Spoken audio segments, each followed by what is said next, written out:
So we're here at the beautiful Summit Center in Squamish, British Columbia for our first annual Youth Environmental Changemaker Summit. We've been convening 75 youth leaders from all across the country here to talk about what's on their hearts and minds as we're thinking about how we can take action for climate and environmental sustainability.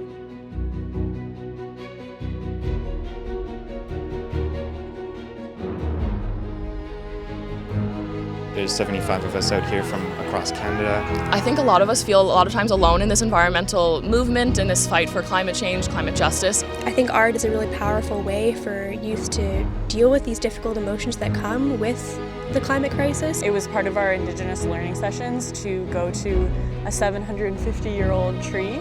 And it was really nice to have the group all wrap around the tree and just be in the forest together. I'm kind of a softie for that stuff, so. It's electrifying. Everyone is so excited. They're all amped up to learn, to be with each other, to build a community. Some of the challenges young people face now as climate activists is that we're not really being heard. It's our future on the lines, and yet we're not really being heard.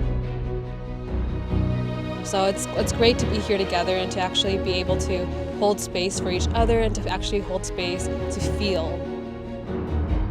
Everyone has a place in the climate movement, no matter what your passions are, what your strengths are, what you want to contribute.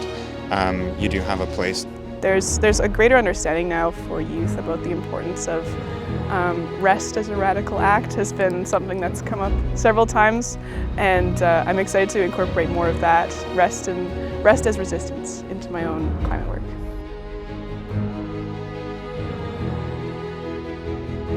Couple different uses for this plant.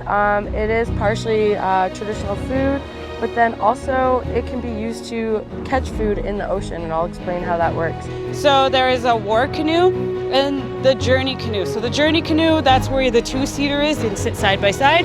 The war canoe is singular, so there's the single, the double, the 4, the 6, and the 11.